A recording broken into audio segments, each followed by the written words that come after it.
Welcome back to Gear There and Everywhere. I'm joined by my friends Ryan, Sam, and Paul. I'm Dom. Today we'll be discussing the lore behind While My Guitar Gently Weeps. Shall we begin, gentlemen? Yes, sir. Yes, sir. All right. So first things first, what do we know about this song? Well, it's the only Beatles song up to this point that popular non-Beatle had played on, I believe.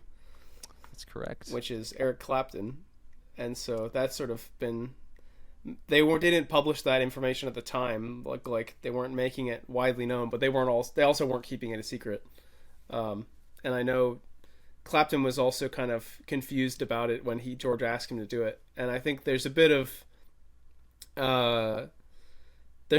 sort of interesting elements of George thinking, all right, Paul and John are just knocking out songs left and right.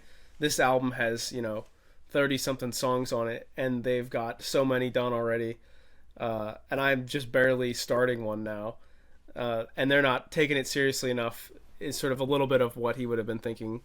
And so I believe at the first session they were sort of thinking this is when they just did acoustic and with Paul on, I think, an organ, or maybe he was on piano already, but I think he might have just been on organ.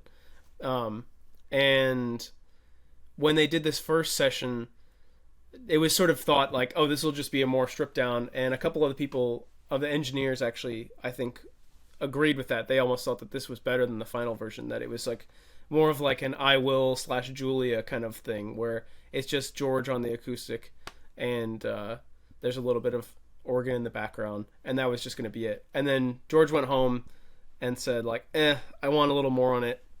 And I think he said he was feeling a little bit like he was so used to being around John and Paul, sort of known really great guitar players, and he was sort of getting down on himself a little bit, like thinking like, all right, I need someone who I know is a good guitar player for this. And so he really looked up to Clapton for that role, and so brought in Eric to record the guitar part. And I don't know, someone else can fill in some more details. Well, let me just add the ending to that real quick. So let's just say this whole thing with Eric Clapton, from what I understand too, started a whole friendship outside of George, where I guess just a few days after the recording or during the recording as well, George got a little pissed off. And from what I understand, it almost seemed like John was trying to steal Clapton into George's spot, to try to just be like, all right, George, bye. We're getting Clapton in here. He's going to fill your position. That's the way I took it. George had quit on January 10th of 69. And there's that famous interview of John, and I can't remember who it was. But he's like, if we can't get George back by Tuesday, we'll just get Clapton in. And he said it so nonchalantly, like he wanted him in. I think that's more meant to be taken as a joke, despite the fact that John does later on have Clapton in what's the supergroup called? Plastic Ono Band. Well, what's the one and before that? Dirty Mac. Yeah, Dirty Mac. That's what I'm thinking of. Yeah, probably so in relation to that. Yeah, I don't know how seriously that would have been meant to have been taken at the time. And also, that's like 5 months later.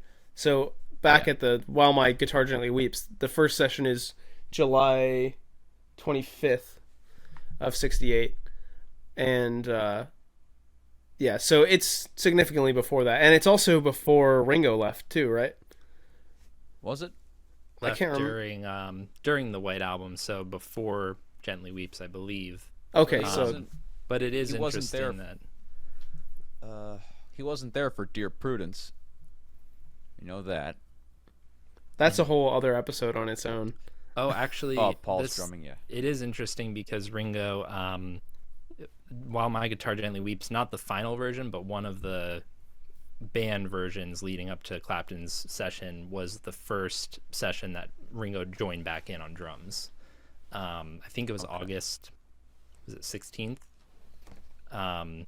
But going back to Clapton and John, it is interesting that when John left the Beatles in, was it September 69, so a year later, he grabs Clapton, Klaus Voormann, and Alan White and goes to Toronto and is like, yeah, we're going to form our own group. So he did like Clapton's playing a lot. Yeah. Yeah. I mean, he was very sought after. Which makes sense since John was more of just a straight like rock and roll / he probably was a lot more a fan of like blues rock than Paul would have been. Yeah, for sure. Yeah, straight rocker. Yeah. Yeah. Which does talk about, like, you know, from 66 to 68, he was learning sitar with Ravi Shankar, so he was kind of not up to his guitar chops completely. And, you know, Paul was a great guitarist. John even was a great guitarist too. And he's talked about how one of these sessions before Clapton came in, but not the acoustic version, George was trying to do a real guitar solo on this song and couldn't come up with it. He wanted something a little out there, so I think he tried reverse guitar for a lot of it. Like he had done on I'm Only Sleeping, because he thought, you know, that's maybe a good way to get like a crying sound out of a guitar is do something in reverse, but he couldn't get it the way he wanted it. And surely those exist. Maybe sometime we'll get some of those. So, I don't know. I also know that just in terms of George's maybe sort of developing interest in having a more like blues rock feel to this, the past couple of years, all of his compositions, the past year, he had been far less interested in playing lead guitar, probably as a result of Paul taking over a bunch, starting in like even as far back as Help. Paul starts doing some lead guitar, takes over quite a bit on some solos on Revolver and on Sgt. Pepper. And so George is more like, at that point, he's like, all right, I'm just going to mess around with the organ because this is more... And he was also like, I've got the sitar, this is my thing. So then he does like stuff like Blue Jay Way, which is all like on an organ. And then, you know, he's got stuff like the Inner Light, which is very not electric guitar focused.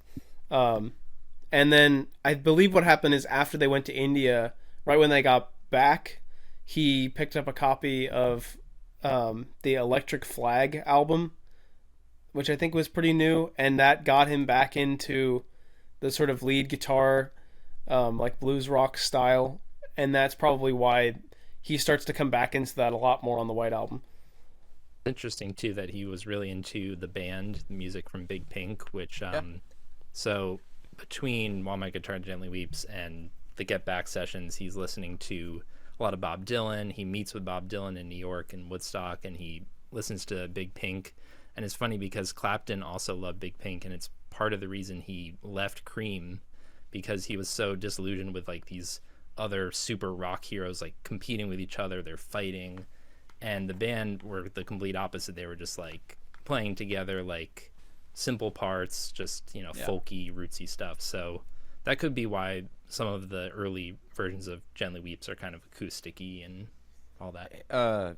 George complained about, you know, the fact that John and Paul weren't giving it enough attention, and this is a common theme here with George's compositions. Even if you look at Get Back, you can see them rehearsing All Things Must Pass, but John and Paul are kind of half-assing it. They're not really into it. So with Eric Clapton on lead guitar, I'm pretty sure that kind of made them say, okay, we should probably take this a little more seriously. Yeah, and the same thing happened. That's the same reason he brought Billy Preston in later on. Like, we need to take this stuff more seriously. And they all behaved. Right. And another thing that's interesting just in that vein is you can see in the Get Back documentary how George talks about, like, I've got all these songs ready to go. We know he had, like, Art of Dying as far back as, like, 66. And he had all these songs ready to go, and he says to John, like, you know, I'm kind of thinking, like, maybe I should just go, like, make my own album. And I think he probably wasn't maybe not entirely serious about it at the time, because I would bet there's a tinge of, like, all right, maybe if I say this, he'll, like, start to be like, all right, no, we'll do some of your stuff. Don't run off. Because, like, you know, they're brothers, essentially. And Yeah, but John if- comes back with like, "Oh yeah, go do that. See you later." Yeah, if the Beatles would have done All Things Must Pass, it would not have been a good album, I don't think.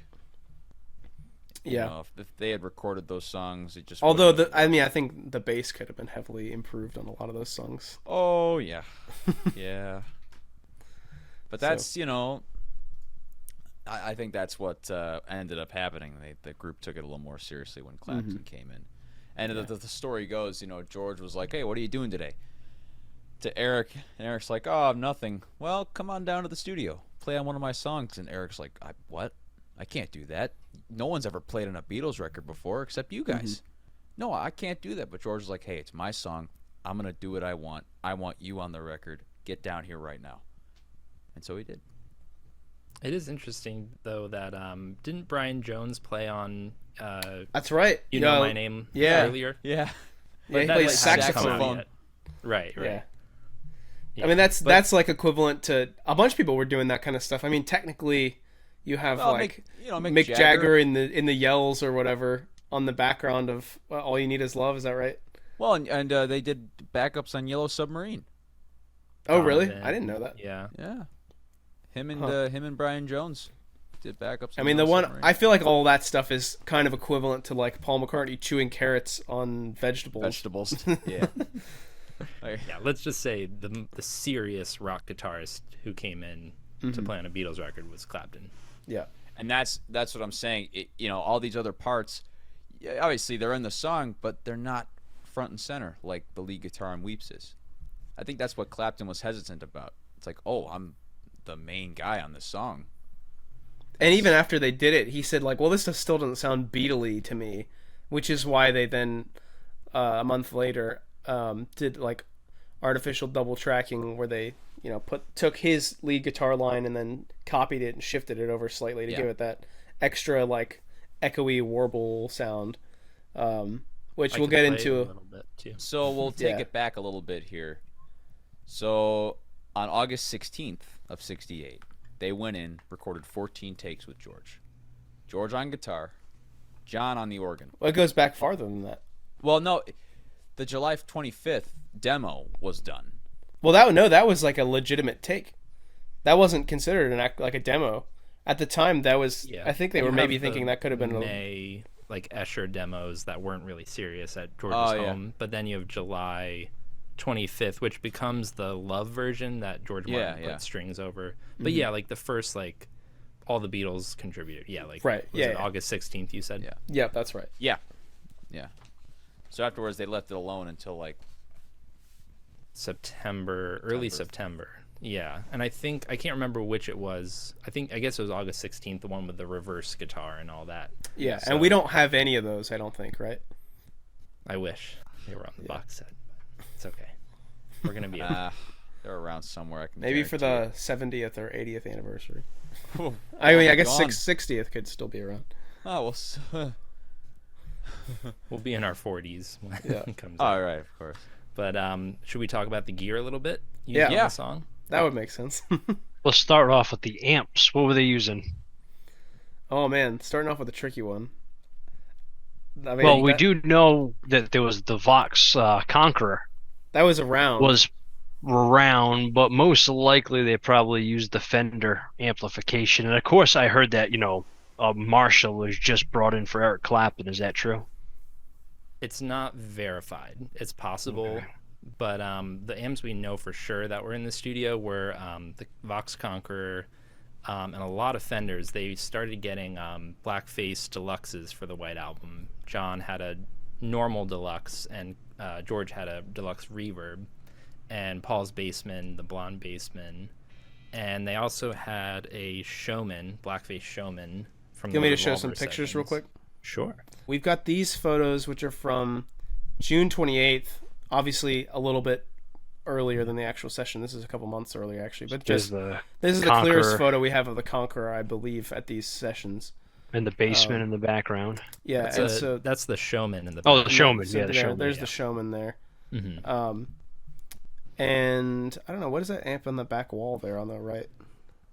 Paul Man. used Foundation, I think, or It's some sort of AC30? Vox. That's a Vox, yeah. Yeah, it's That's AC30. Vox something. Can't tell what There's it a is. Rick in the back too. But yeah, those are the two best photos. The thing that's maybe worth noting about the session where Clapton comes in, if we're talking about what amp he was using, that's September 5th. And there was a handful, I don't know if we know how many, but there was at least a few takes which happened before Clapton came in. And so it's just it's George on acoustic, Paul on piano / organ, I believe, and then John on guitar. And I don't know how seriously they were taking these, because surely by this point George knew like Clapton was coming in. Maybe they were just getting like good levels for the mixing and all that kind of stuff.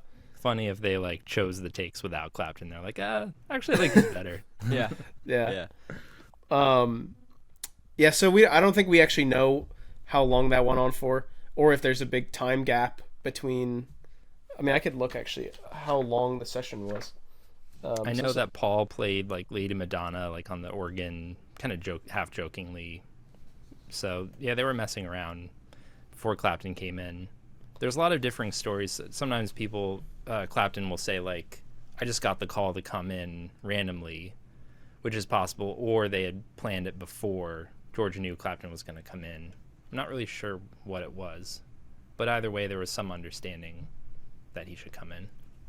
Yeah, and it says the session on September 5th went from 7 p.m. to 3:45 a.m., and they went from takes 17 to 44, which got renumbered takes 1 through 27, I believe. So there's a lot of time passing there. So it's possible they swapped amps, or we could believe that John played on something, and then when Clapton got there, he just plugged into that same amp since it was already ready to go. And I don't know, I'd be more in, I guess that one, John probably would have been using the Fender Showman, maybe? I don't know. Do we see all sides of the room? No, we don't have any of those photos. pictures? We don't have any photos of the day or any of the Oh, days okay. this song was done. That was just a photo from those sessions. Okay. There are other pictures that show deluxes, and then Bassman, the first day of recording White Album, it was Revolution 1, which I don't think they ended up keeping, but you see George with Rocky and a Bassman. But maybe what we should do is listen to the outtake 27, because that might give us an indication. It's before they put the wobbly stuff on Clapton's guitar. Yeah. So you hear Clapton's amp.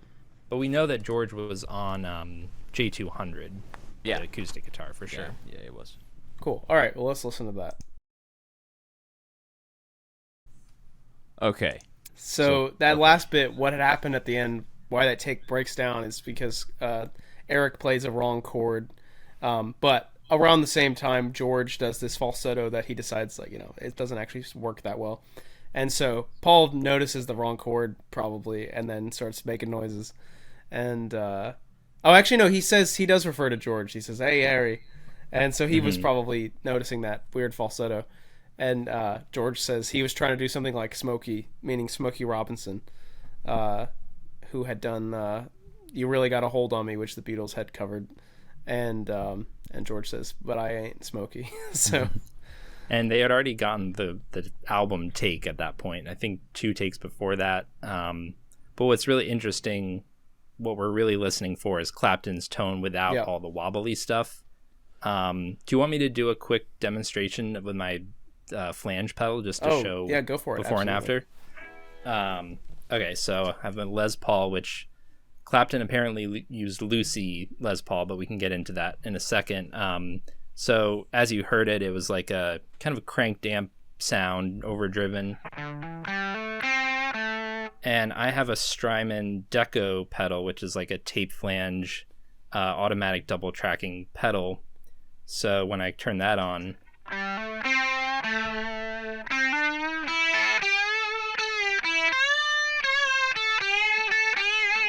so that's what they added on later, much later, like a month, you said?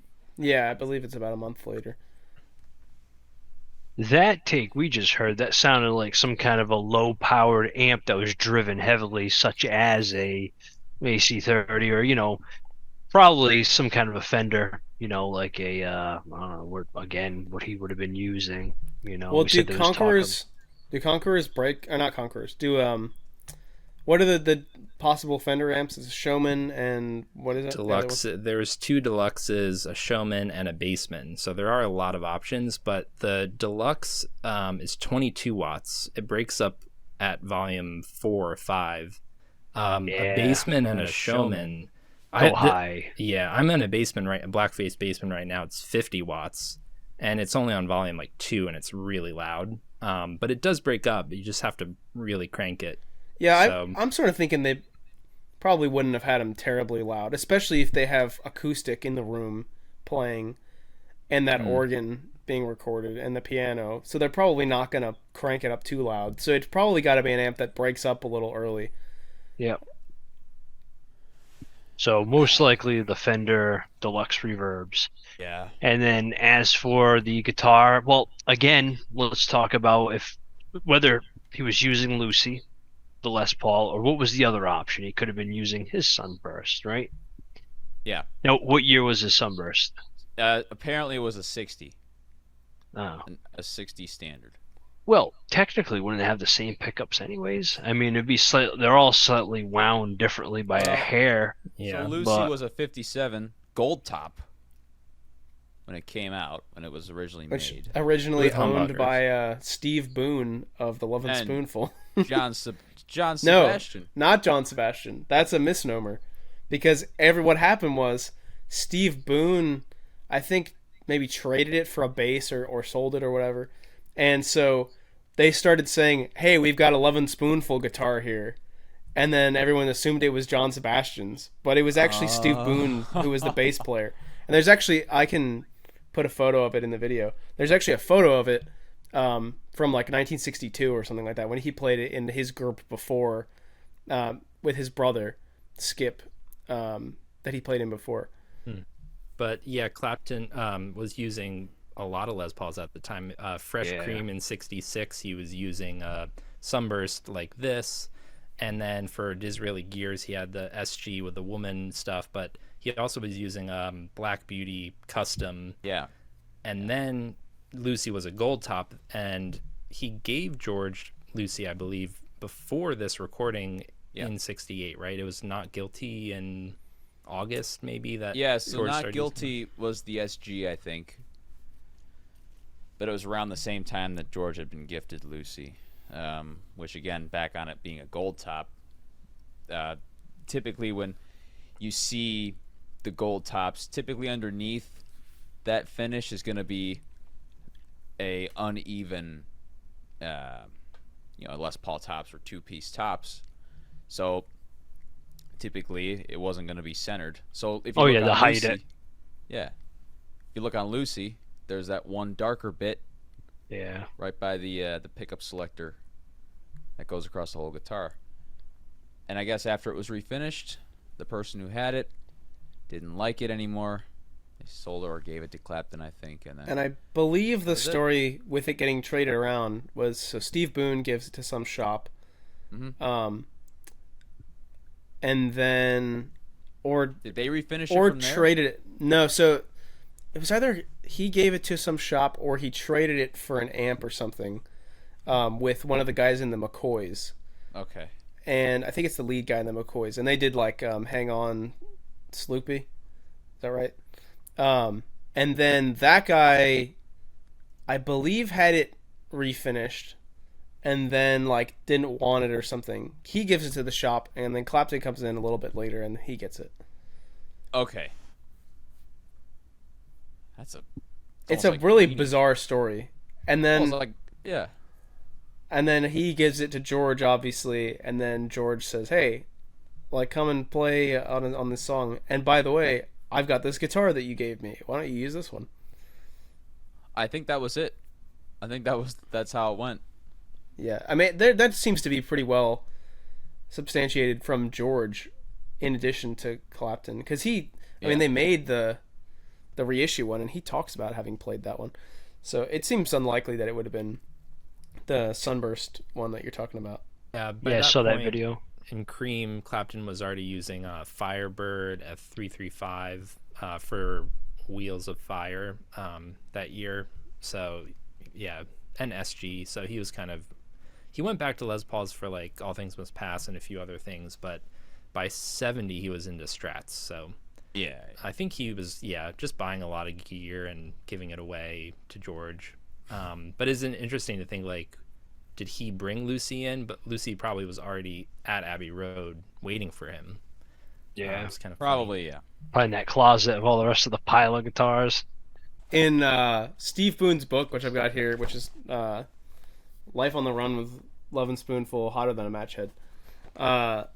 He's got this photo, and the caption is, "Before I played the bass, I strummed a Les Paul gold top guitar with the Kingsman, not the Louie Louie ones, at the Cottage Inn, East Hampton, New York, 1963." That's when this photo is from.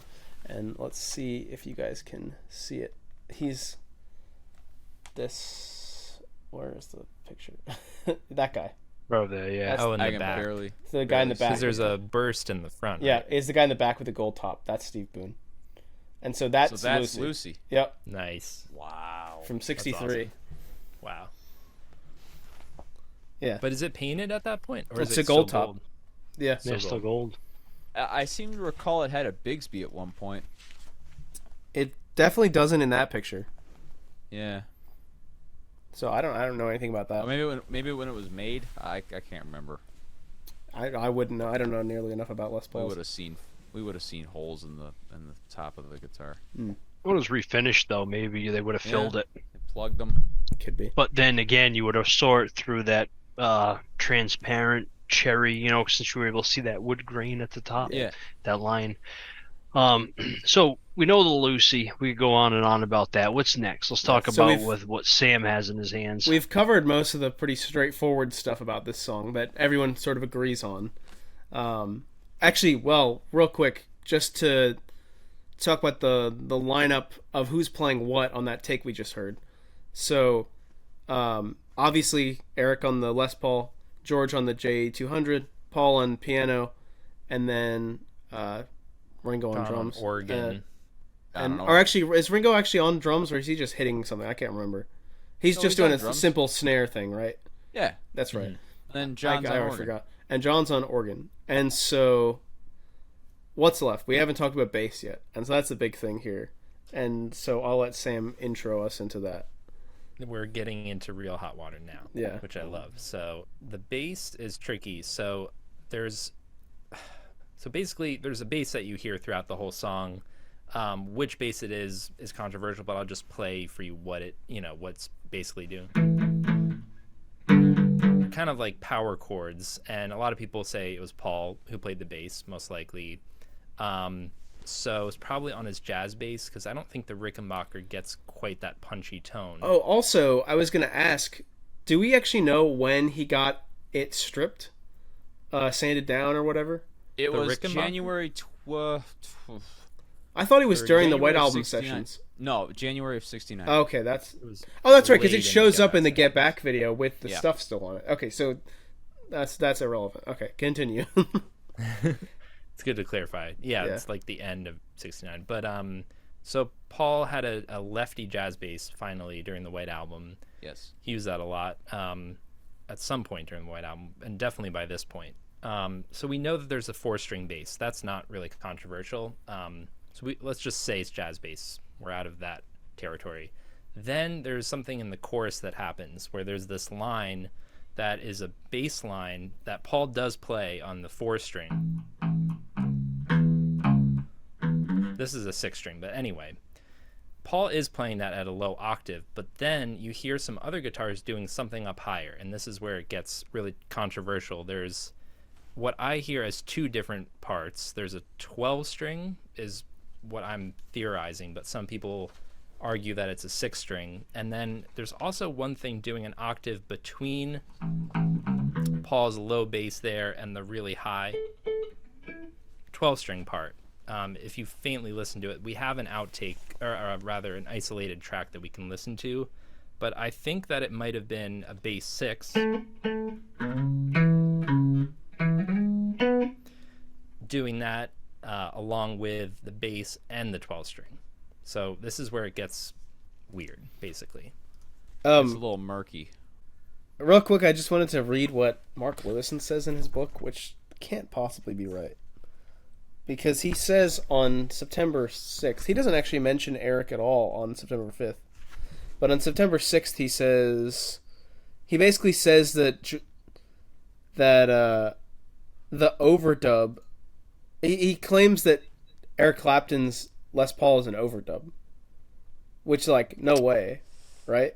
I don't think so. Yeah, I mean, he says SI on to take, superimposition on to take 25. He also says... Clapton's superb solo played on his Les Paul was just one of a number of overdubs recorded this day, which brought While My Guitar Gently Weeps to a conclusion. Paul played a fuzz bass guitar. I don't know what he's talking about with that. Nope. George threw in a few very high-pitched organ notes. Maybe he's thinking about the 12-string when he says that. Ringo added percussion. I don't know what the heck he's talking about. I don't know what he's talking about. I do know Mark Lewison doesn't know a whole lot about guitar parts, which is okay. No. He does amazing work outside the realm of what instruments are being played, and so he doesn't need to be great at this. But I just wanted to note that because that's. But don't dive into it if you don't know it. Yeah, that's very strange that he says that. But it definitely can't. Eric can't have overdubbed it that day because it's on take 27. So. Right. And there's also was it Everett? There was another biographer who said that it was a tremolo-driven guitar. Which always pops up with Everett. He always says there's tremolo on a, like It's Only Love, when it was really like a whammy. There's all these sorts of things. Yeah, I've heard people say that. Supposedly it was a Leslie. Well, I think it was. I've heard it was. You're talking about It's Only Love. Yeah, it's like a totally different I've heard thing Jeff entirely. Emmerich said that it's a Leslie. There's no way. It doesn't sound. I could talk about this on a different episode, but there's like string noise at the end of the song during the fade out that you can hear metal vibrating from the Bigsby, and it's absolutely a Bigsby. But that's a topic for. I've already had hot water in a different category. I've already had people yell at me about that on my own channel. So, anyways, do we want to play the isolated bits? The picture seems to be maybe a little wrong, but we've got what probably is Paul and jazz bass, and then what I believe all of us here think is John on the bass 6, and then, well, actually that's a little up for debate still, but Paul on jazz bass and a bass 6 and a 12-string. Well, do you want to go to that part, which is at 7 minutes and 32? I've already got part of it up. I mean, I can just play it from the beginning, I think. Okay. We can see if it's there at the beginning. Yeah, go for it.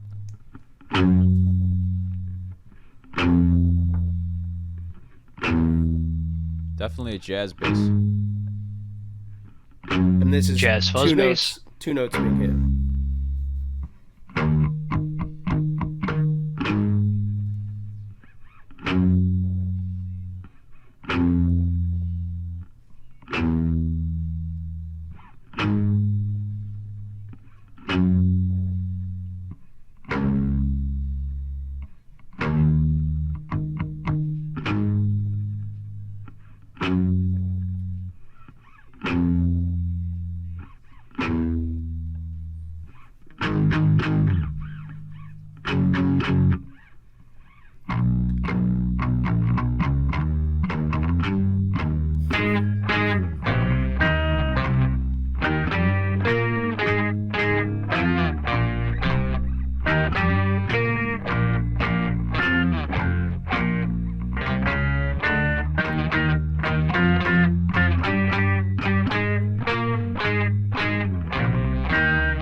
That's good. Yeah. That is, when you listen to it isolated, it sounds a lot more sloppy. Oh yeah, absolutely. You could definitely hear, though, where I think we're right. What Sam was saying, you could definitely hear the 12-string. You can definitely hear that 6-string bass doing the power chords on it. And you could definitely hear the overdub, which, I mean, it just seems like it'd be a lot of work to me, though, to overdub another. But you could definitely hear it. You definitely know it's there. But it does seem like it only shows up in that one section. Yeah, it's a good question of why did they even bother. I know a bunch of people were saying, so this is maybe a good argument for this. The engineers, like I said, were getting like, they were kind of like, oh, the first version was fine. You didn't need to add all this stuff. And I bet this might have been what they were referring to, where the Beatles were very excited about now being able to do 8-track recording, because up through the end of Pepper, they were on 4-track. They were very limited in what they could do. And so now they had sort of liberated this 8-track machine, which had not yet been deemed up to spec or whatever by EMI officials or whoever would have done that. And the Beatles said, oh, we don't care. We want to use it. Like, just let us use the dang thing. And so they like sort of broke it out of storage and started using this new 8-track machine. And I bet what that's gonna lead to is like, they're really excited about it. They're just like, oh, we could stick this on, we could stick this on, we could stick this on. And they probably overdo it, according to a lot of the engineers who are more interested in mixing the song and like trying to figure out how to produce things. Like, they're just like, oh gosh, what are you guys doing? And George Martin was also on holiday at this point, right? Was he?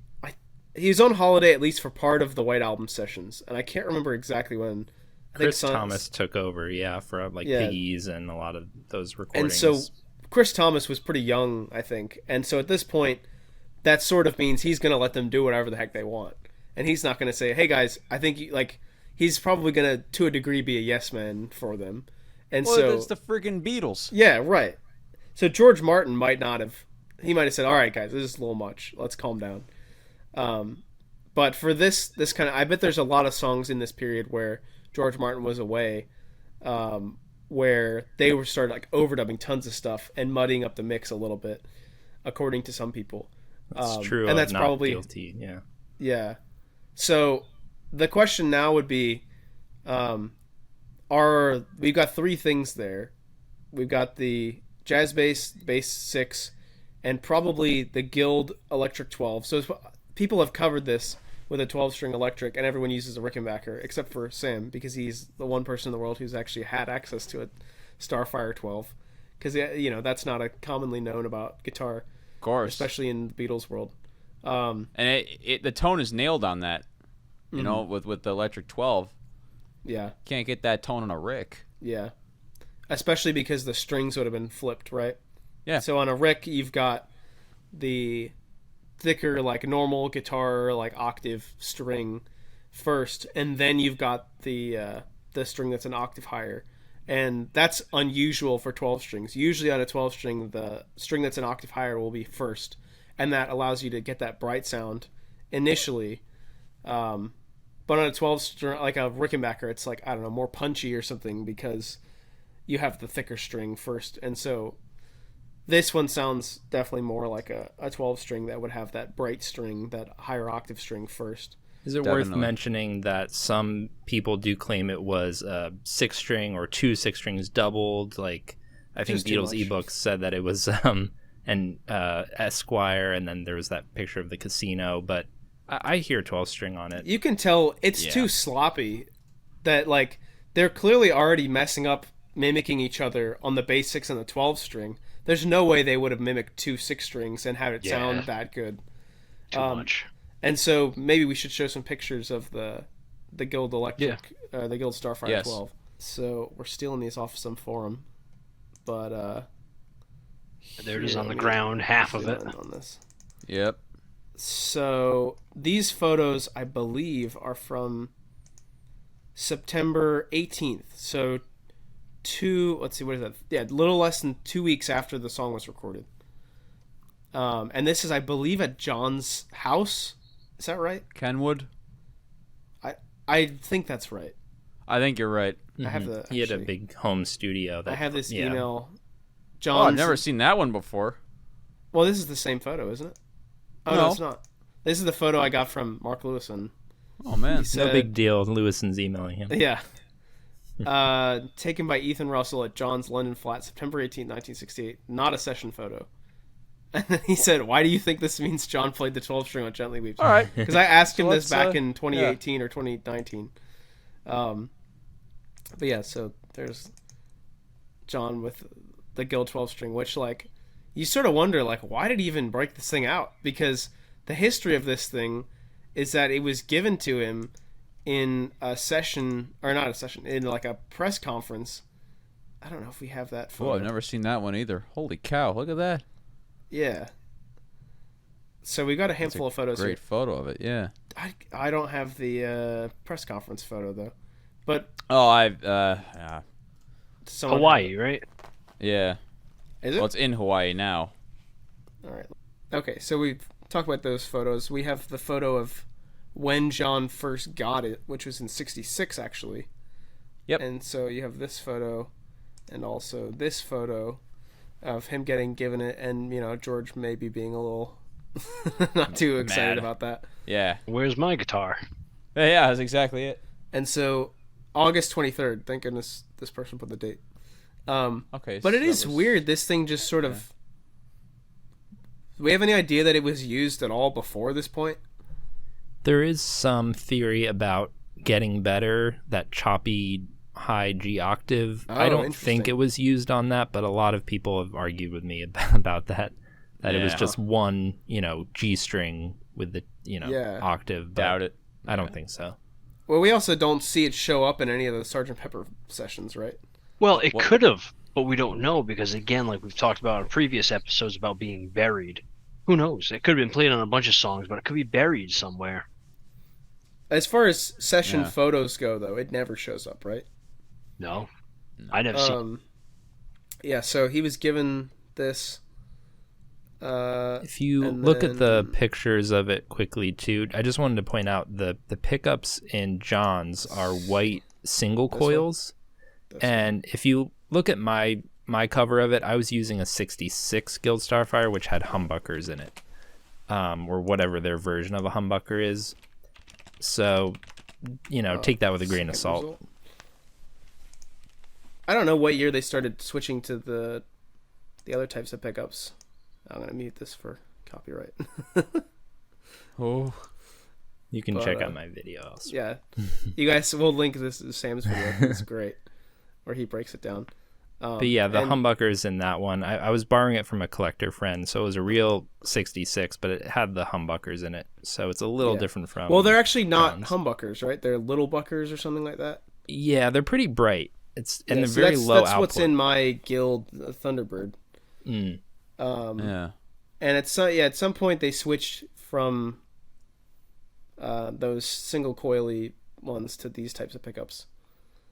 Yeah. So John's had the single coil. I wanted to ask too, though, with the Rickenbacker, just to satisfy anyone, asking about that, what happened to all of their 12-string Ricks at this point in '68?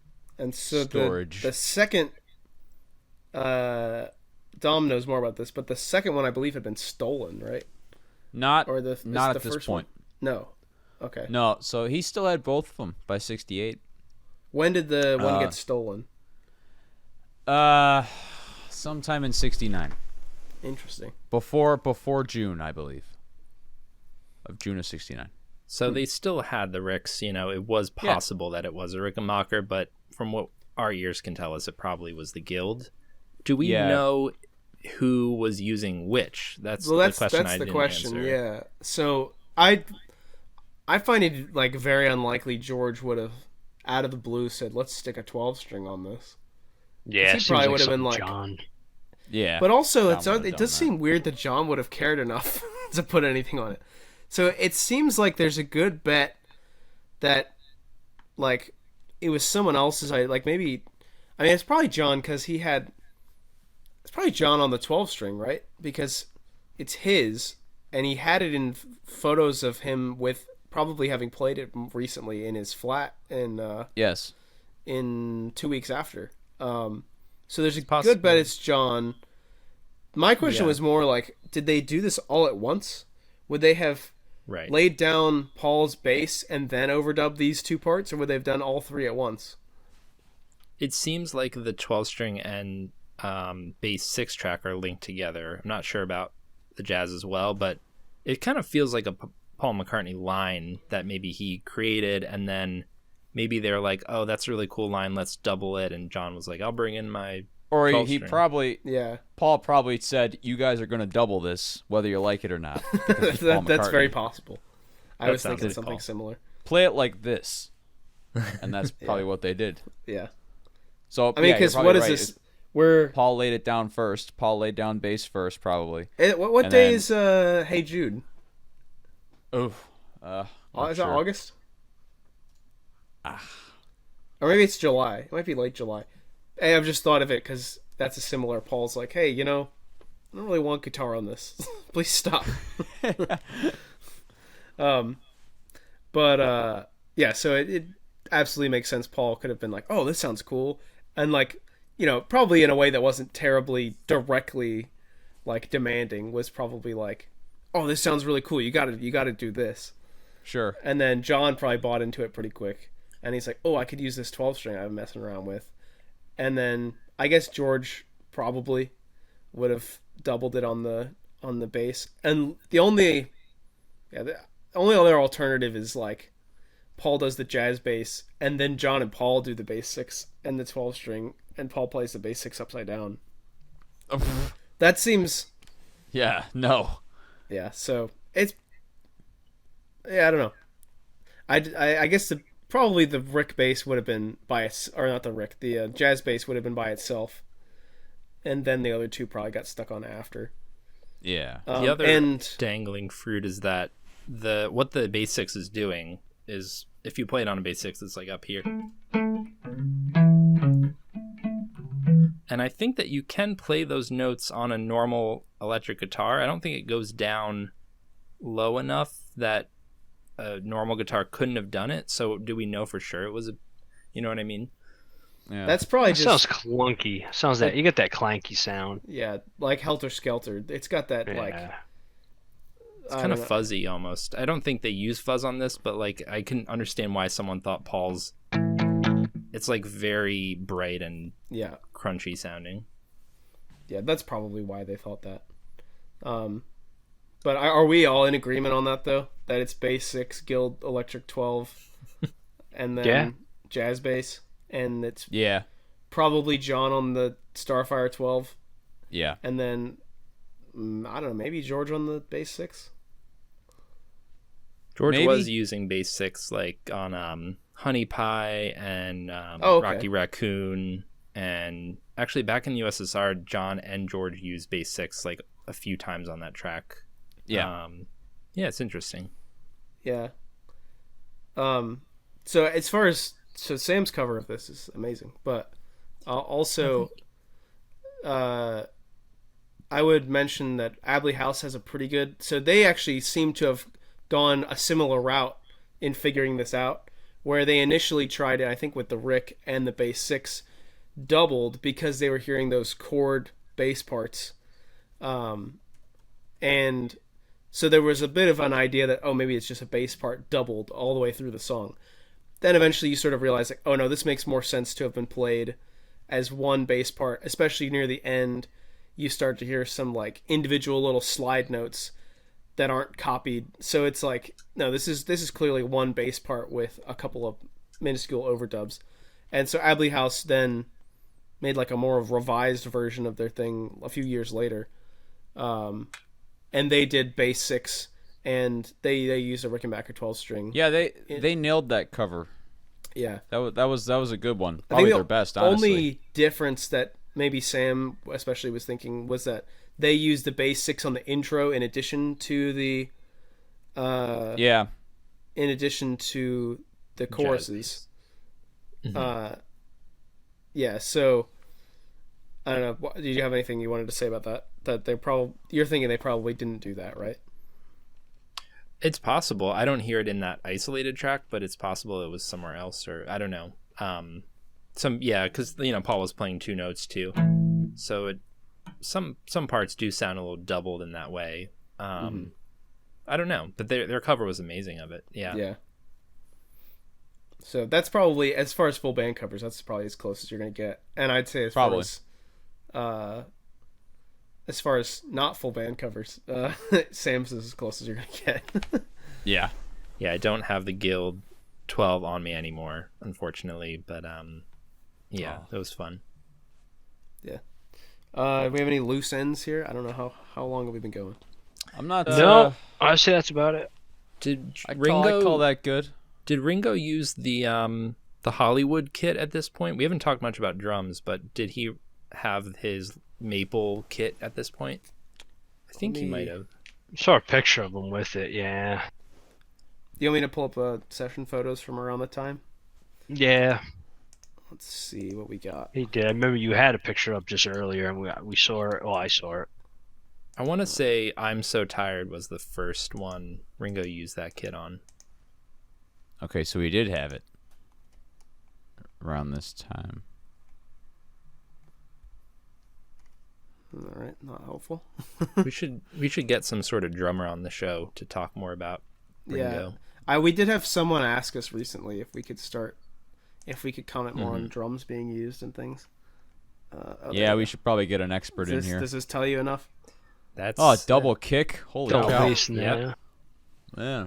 Yeah. There you go. So there it is. That's September 25th though, so it is after. This is 20 days later, yeah. Yeah, but I think he did have it at this point. Yeah. Oh, there it is right there. So he probably was using it. And I mean, it was a new drum kit for him, so he probably stuck that black oyster pearl off to the side. And Just as a thank you to the guy who puts these photos up, I love his responses to people. Oh, yeah. Everyone says, "Oh, he's not the best drum in the Beatles." John didn't say that. Back to you, Cesar. Oh, because he didn't. No. John didn't say that.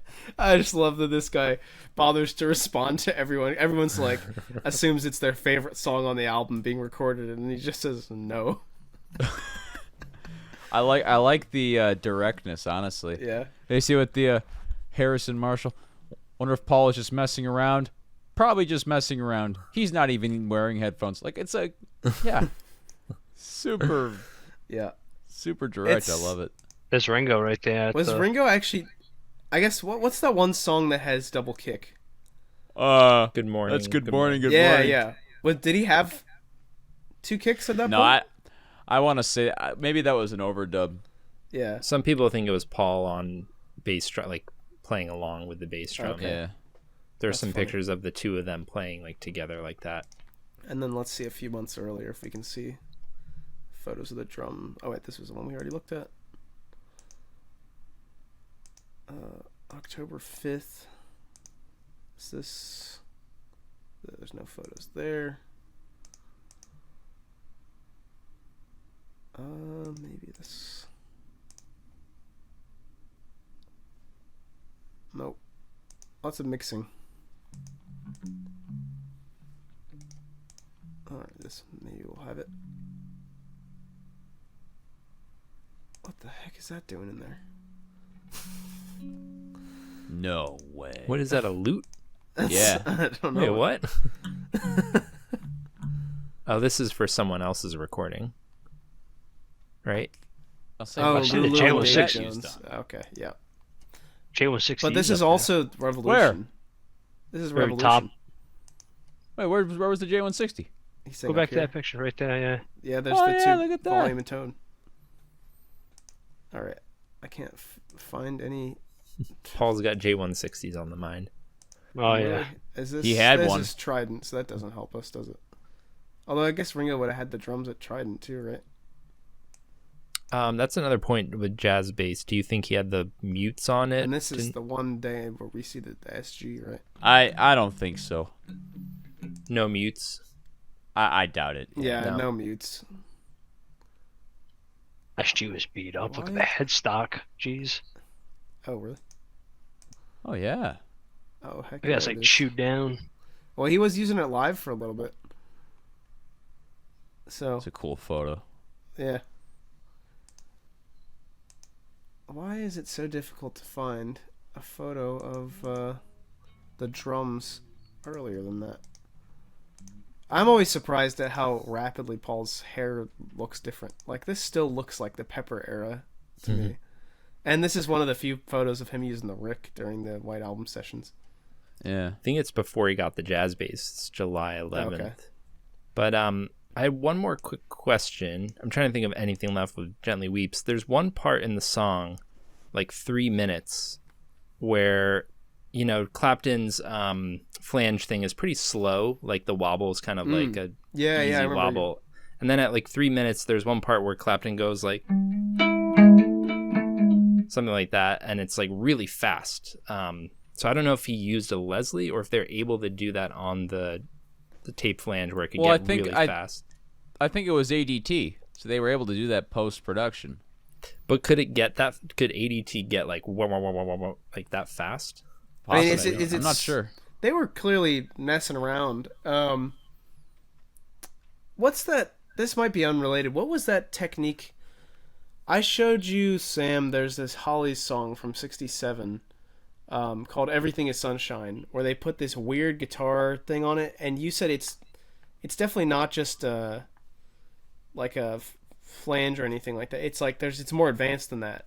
Could you, like a tremolo or something? Yeah, that was a weird one. It's not tremolo, but it would have also been done at EMI. And I'm wondering what that was. Because I don't think it's the same thing. I don't know. I can omit this. I don't know. Need to, but... My Strymon pedal can only do a slow wobble sound. It can't go faster. So also on Your Blues, there's a part of George's solo that has normal flanging on it, and then all of a sudden it goes like wah wah wah wah wah. Mm-hmm. So I had to use a chorus pedal for that. Isn't there also something weird on Sexy Sadie? Does something like that? I can't remember. I'm not sure. Do you want me to play that bit you're talking about real quick? Yeah, really quick, because I can't think of anything else we left. Yeah, me neither. Let's see, and you said it's near 3 minutes. Well, it's on the normal, like the release track. Yeah, I was just you could listen to Clapton's. Yeah. So 9:33.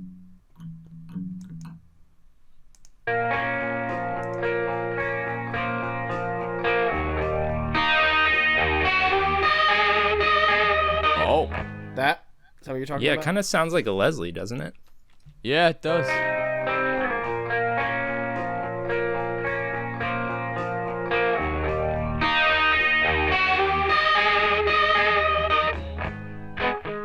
And then it goes away. It's it's only for that part. Did you hear the low E?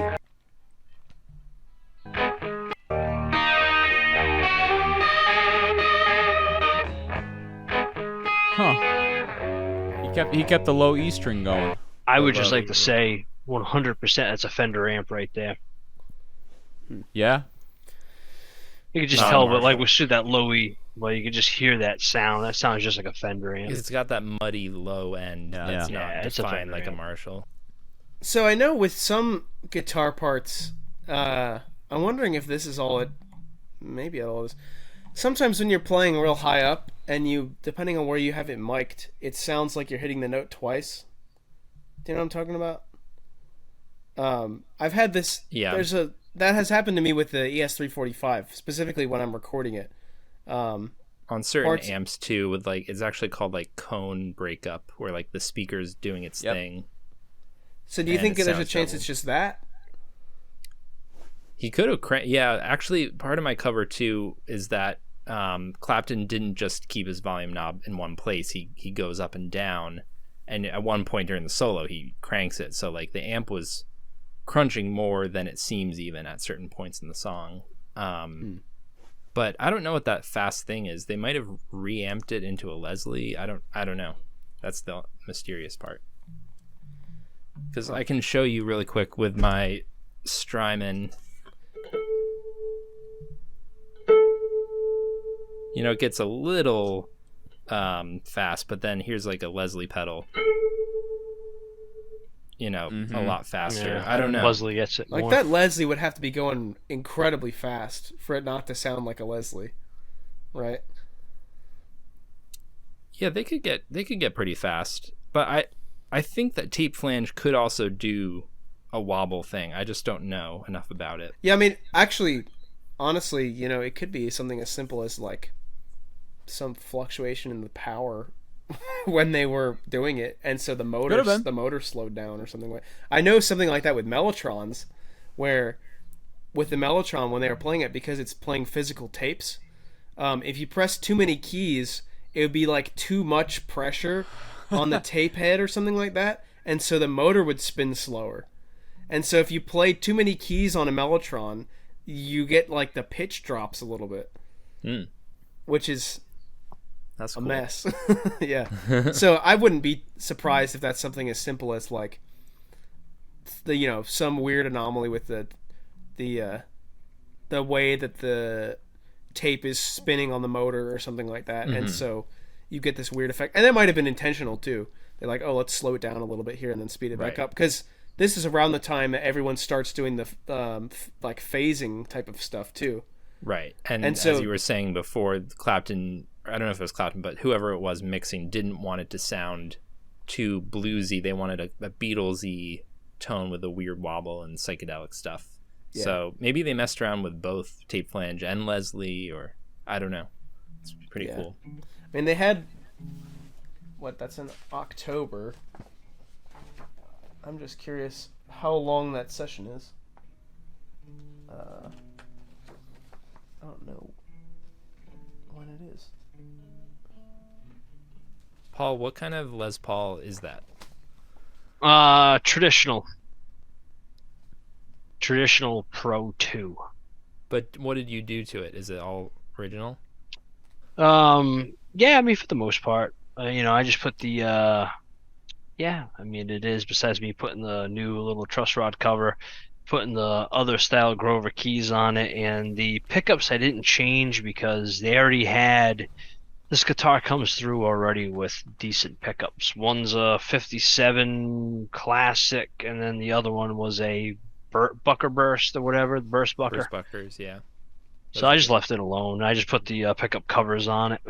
Nice. It looks like Lucy. It does. Yeah, it's getting there. It's just, it doesn't, Lucy didn't have that Les Paul thing. I kind of didn't wish I bought this model in a way, but I love the neck on this thing. Cheaper than, $20,000 for the custom shop one. Yeah, I know. Yeah, it's just a ton. I know. How should we end this shebang? I don't know.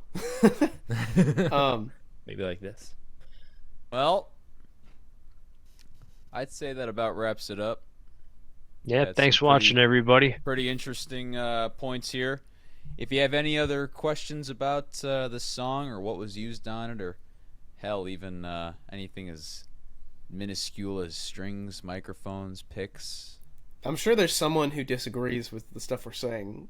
Oh yeah, there's always going to be somebody. You can't make if everyone you've got happy, that, make your case in the comments, because please we were comment. definitely curious to see what people like. I really don't think there's any way it's a 6-string and not a 12-string. So if anyone thinks that it is, let us know why you think that. Make a good case about it. Sell it to us. Convince us. We're waiting. Yep. Well, thanks for watching, everybody. Catch you on the next episode. We will be back in 2 weeks. See you later. See you guys.